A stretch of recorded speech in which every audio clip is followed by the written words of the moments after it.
नमस्कार दोस्तों, आप सभी का स्वागत है हमारे चैनल सा भक्ति क्लब पर। आज की मेरी एक छोटी सी प्रेरक कहानी के बारे में। छोटी सी गौरैया और श्री कृष्ण पर विश्वास। भगवान पर विश्वास एक चिड़िया के लिए एक कहानी को प्लीज पूरा सुनिए। बीच में अगर स्किप कर देंगे तो इस कहानी का मतलब नहीं समझ में आएगा।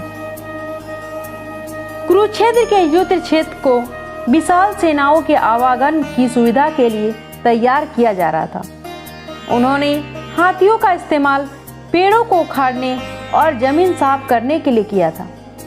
ऐसे ही एक पेड़ पर एक गौरैया अपने 4 बच्चों के साथ रहती थी। जब उस पेड़ को उखाड़ा जा रहा था तो उसका घोंसला जमीन पर गिर गया, लेकिन चमत्कारी रूप से उसकी संतानें अनहोनी से बच गई। लेकिन वह अभी बहुत छोटे होने के कारण उड़ने में असमर्थ थे।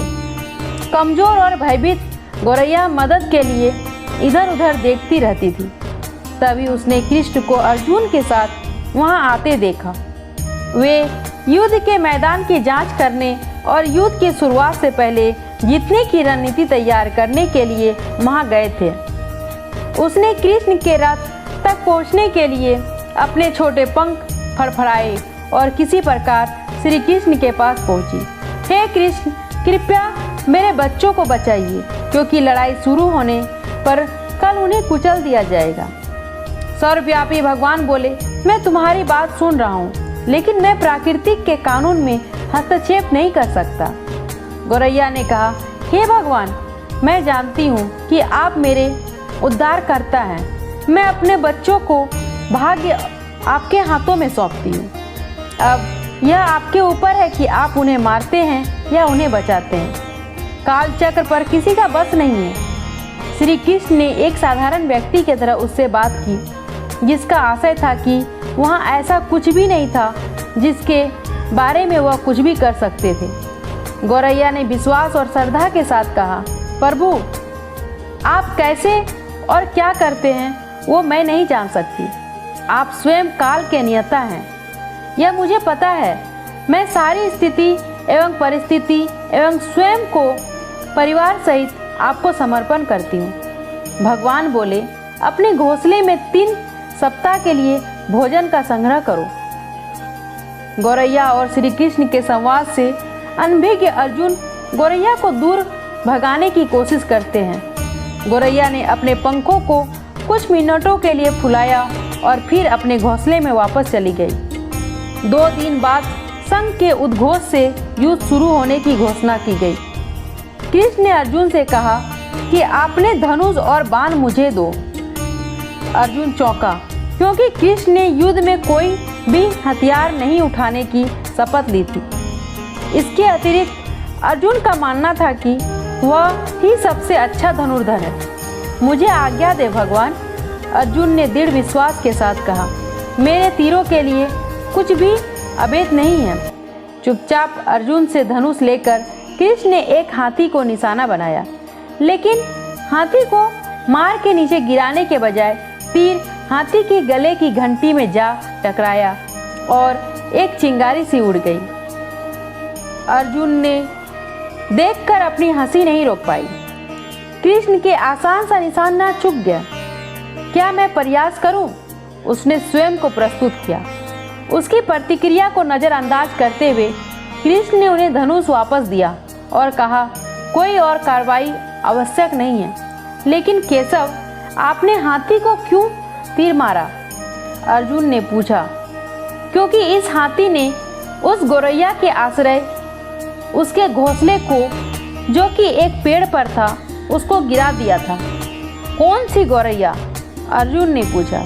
इसके अतिरिक्त हाथी तो अभी स्वस्थ है और जीवित है, केवल घंटी ही टूटकर गिरी है।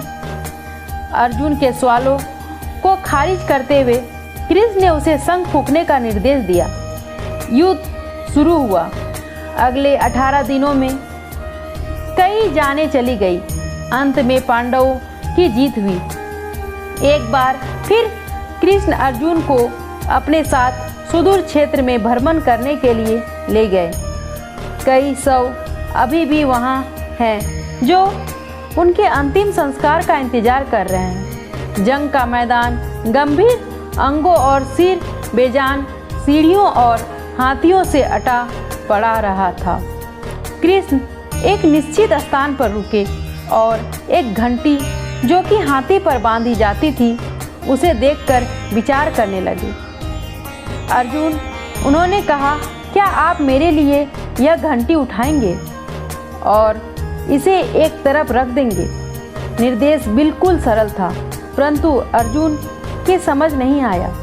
आखिरकार विशाल मैदान में जहां बहुत सी अन्य चीज़ों को साफ करने की जरूरत थी, कृष्ण उसे धातु के एक टुकड़े को रास्ते से हटाने के लिए क्यों कहेंगे? उसने प्रश्नवाचक दृष्टि से उनकी ओर देखा। हाँ, यह घंटी कृष्ण ने दोहराया। यह वही घंटी है जो हाथी के गर्दन पर पड़ी थी, जिस पर मैंने तीर मारा था। अर्जुन बिना किसी और सवाल के भारी घंटी उठाने के लिए नीचे झुका। जैसे ही उन्होंने इसे उठाया, उसकी हमेशा के लिए जैसे दुनिया बदल गई। 1 2 3 4 और 5 4 युवा पंछी, उसके बाद एक गौरैया उस घंटी के नीचे से निकले। बाहर निकल के माँ और छोटे पक्षी कृष्ण के इर्द गिर्द मंडराने लगे एवं बड़े आनंद से उनकी परिक्रमा करने लगे। 18 दिन पहले काटी गई एक घंटी ने पूरे परिवार की रक्षा की थी। मुझे क्षमा करें कृष्ण, अर्जुन ने कहा। आपको मानव शरीर में देखकर और समान मनुष्यों की तरह व्यवहार करते हुए मैं भूल गया था कि आप वास्तव में कौन हैं। आइए हम भी तब तक इस घंटी के नीचे विश्राम करें जब तक ये हमारे लिए उठाई ना जाए। अगर आपको यह प्रेरक कहानी पसंद है तो कृपया शेयर, लाइक या कमेंट जरूर करें। इस प्रेरक कहानी को भविष्य के लिए सुरक्षित करें। कृपया अपने किसी भी तरह के सुझावों अथवा विचारों को हमारे साथ अवश्य शेयर करें। धन्यवाद।